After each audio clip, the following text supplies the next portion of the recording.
Om Sri Sai Ram, Om Sri Sai Nadhaya Namaha, Om Sri Sai Parabrahmane Namaha.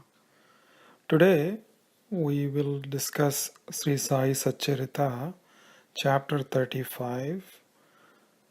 In this chapter, mainly Hemad Pant discusses about Kakamahajani and how his interactions with Baba fared out, and then when his manager comes to Shirdi, how the situation was, and then there was an insomnia case who couldn't sleep, and like that, Balaji patil Nevaskar and Baba appearing as a serpent.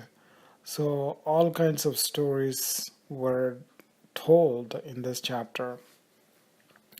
But mainly in the beginning, in the introduction, when we believe in certain path, there are different paths to follow, but when we believe in certain path, we tend to isolate towards that, which is not a problem, but the problem comes when there is a sectarianism where this is a greatest obstacle in the path of the spirituality. Those who believe the God is without form are heard saying that to believe the God is with the form is an illusion, and that the saints are only human beings. Why should we bow to them? We should not offer dakshina to them. Like this, there are a lot of disagreements among the devotees. Some people who came to Shirdi just wanted to see Baba, but they did not want to bow him. Whoever came to Shirdi to see Baba stayed on with him and never again turned his back. And then they got attached to Sai's feet. No matter how much pride they had before seeing Baba. So where pride on account of sectarianism is discarded, there will be an immense happiness. This is the main essence of this chapter. Kakamahajani had a pure devotion towards the saints, but his friend was a worshipper of God without the form, Nirakara, and was very much against in worshipping the idols. Out of curiosity, he agreed to go to Shirdi with Kakamahajani on two conditions. One is that he would never bow to Baba, and he would not pay him the dakshina. So Kaka agreed to these conditions, and then they both left Bombay on a Saturday night and reached Shirdi next morning. As soon as they come to see Baba, Baba immediately addresses the Kaka's friend from a little distance in sweet words as follows. "Oh, you have come, welcome." This tone that was uttered and the words exactly resembled the tone of the friend's father. It reminded him of his departed father, and he had a thrill of joy through his body, like having goosebumps. What an enchanting power the tone had. Being surprised, the friend said, "There is no doubt this is my father's voice." Then he at once up and forgot his resolution, placed his head upon Baba's feet. Originally, he said he's not going to bow to Baba, but here he goes and bows to Baba. Later, Baba asked dakshina from Kaka, and he gave. Baba asked 17 rupees as dakshina from Kaka when they came back later. Then the friend asks Kaka why Baba was not asking him dakshina. Then Baba tells Kaka that your friend did not want to give any dakshina, but he can give now. Then the friend happily gave rupees 17 to Baba, then told him to remove the difference between you and me. Baba also said, pull down the oilmonger's wall between us totally so that the road is widened and then enable us to meet each other. Then they were given permission to leave Shirdi, but it was so cloudy. It was like a perfect storm brewing there. But Baba told them to go, so they could not worry about it. And then they encountered no problems during the travel. When this friend goes home, one sparrow which was caught inside flew out, but there were two of them dead. And he felt bad for them. Then he understood why Baba wanted him to go immediately. Another experience of his is also worth listening to. He used to suffer from pain in the heel of one of his foot. He had this for many months. After he returned from the Shirdi trip, his pain was gone. Once Kakamahajani was working as a manager in a farm owned by Mr. Thakur. He was a solicitor of Bombay. Thakur knew that Kakamahajani frequently goes to Shirdi to visit Baba, and out of curiosity, he also wanted to go to Shirdi to test Baba. He took another person with him, as Kaka may not be able to return with him. Usually when Kaka comes, Baba won't let him go, and then Kaka also liked to stay in Shirdi. So Kaka brought raisins to offer to Baba. Thakur met Tharkard in Shirdi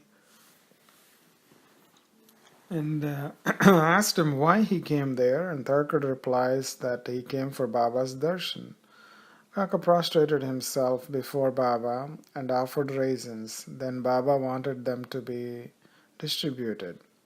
Before this, this Thakur was asking Tharkard, did he see any miracles performed by Baba?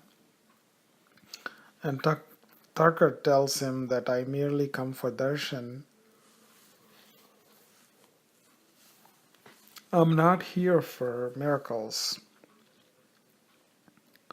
So Kaka gave raisins to Baba, offered raisins, and then Baba said they need to be distributed. Thakur did not want to eat them without being washed, as his doctor told him not to eat like that. But he had no choice because they were given to him, and he put them in his mouth and put the seeds in his pocket. He felt if Baba knows everything, you should also understand that he does not like these raisins with the seeds. Baba knows everything and offers the raisins again to Thakur. And this time, hesitantly, he takes them, and to his surprise, this time he did not get any seeds in his raisins. But those were the same raisins brought by Kaka, which had seeds. He wanted to see miracles from Baba, and he saw one there. Then Thakur thought in his mind that Baba this time should offer these raisins to Kaka first. And Baba fulfills that wish also. Like that, we time and time again as devotees of Baba, we have seen these small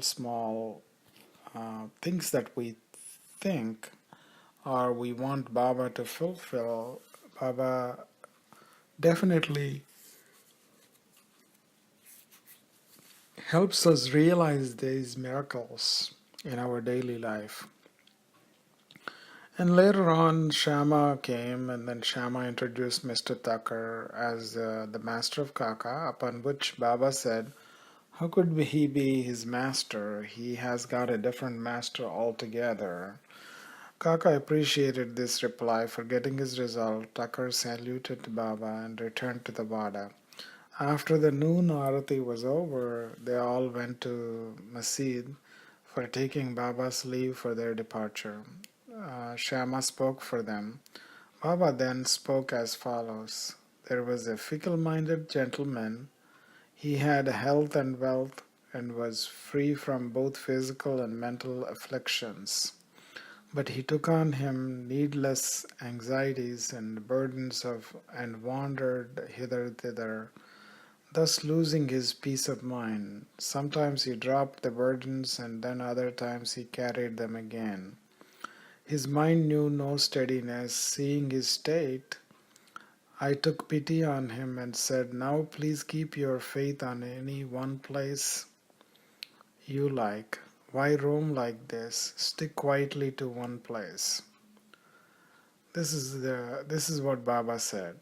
And then Thakur at once came to know that that was an exact description of himself, what Baba said.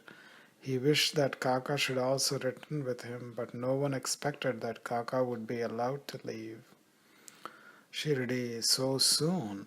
Baba read this thought also and permitted Kaka to return with his master. Tucker got one more proof of Baba's capacity to read another's mind.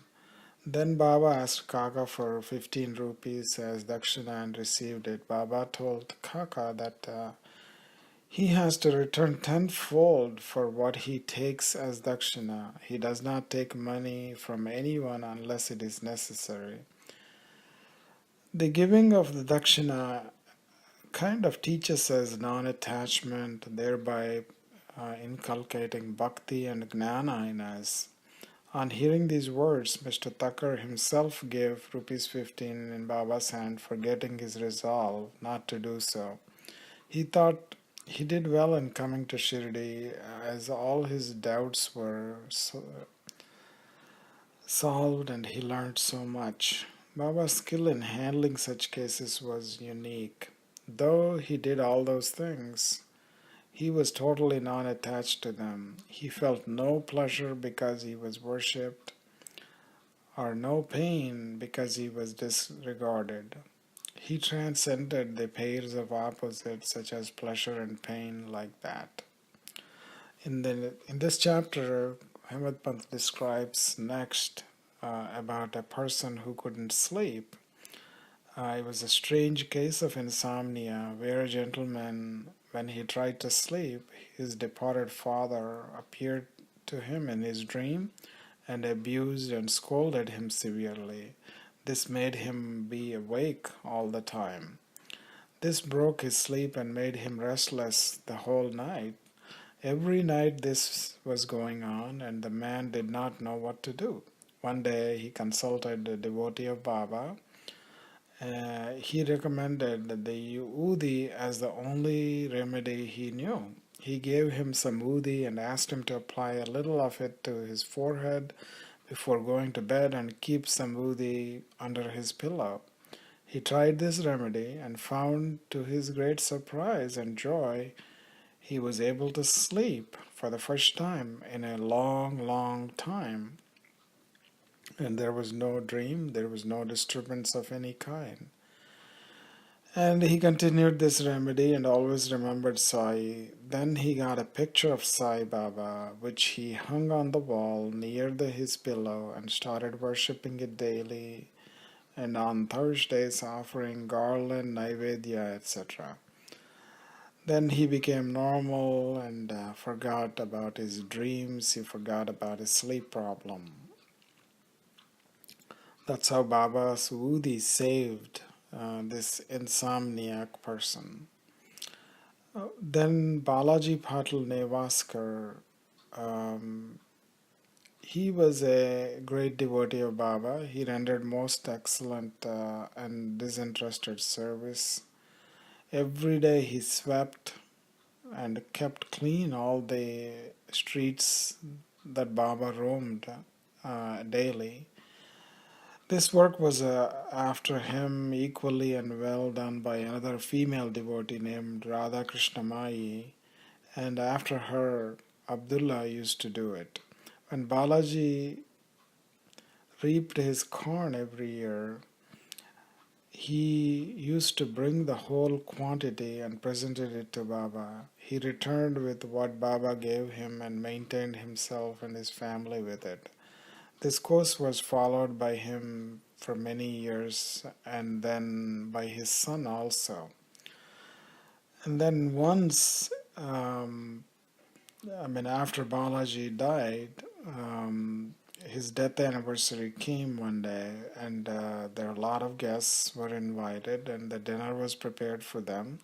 But at the dinner time, it was found out that 3 times the number of people who were invited came there. So Mrs. Nevaskar was worried about it. She thought the food is not going to be enough for everybody who came there. And then she was really worried. And then his mother-in-law comes, her mother-in-law comes, that's Balaji's mother, comforts her by saying, "Don't be afraid, it's not ours, but Sai's food. Cover every vessel with a cloth, put some woody in it, and serve from the same without opening it. Sai will save us from this calamity." She did as advised, and then found to her surprise that the food was sufficient, and there was plenty of it remained after serving. As one feels intently, so he realizes accordingly. And this was proved again with the power and efficacy of the Vudi. In the end, in this chapter, Ahmed Pant describes Sai coming as a snake. Once Raghu Patil of Shirdi went to Balaji Patil at Nevas. That evening he found that a serpent entered the cowshed hissing, and all the cattle were afraid. They started being restless, and then there was a lot of noise going on, and everybody in the house were also frightened. But Balaji thought that it was Sai who appeared in his house as a serpent without being afraid. And he takes a cup of milk and then places it in front of the snake and then says, "Baba, why do you miss us? Why do you hiss like that and then you're making a noise? Do you want to frighten us? Take this cup of milk and drink it with a calm mind." Saying this, he sat close by unperturbed. The other members were frightened, but did not know what to do. In a short time, the serpent disappeared. Nobody knew where it went, and it was not found when they searched in the cowshed also. Like that, there was a miracle everybody saw. And Balaji had 2 wives and some children. They sometimes went to Shirdi from Nevas for taking Baba's darshana. Then Baba bought saris and other clothes which were given to them with his blessings. Like this, in this chapter, the power of the Yudi is mentioned, and at the same time, why Baba took the dakshina also was kind of mentioned. So in this way, the most important thing Baba mentioned in this chapter was to not have that wall between a devotee and a sai, because we make those walls by having fixed ideas in the devotion that you have to do only certain way, otherwise you will not be blessed. Like that, there are some illusions, delusions, or like a false fixed beliefs that we all go through, and this causes a sectarianism, which is told as the greatest obstacle on the path of spirituality. So we have to be very careful in treading the path of spirituality, and we need Guru's help in that. But at the same time, we being pure is very essential, and we also need to do a lot of sadhana and then get ready for the blessings of the Guru. Otherwise, we cannot handle the power of Guru entering us unless we do sadhana and purify ourselves.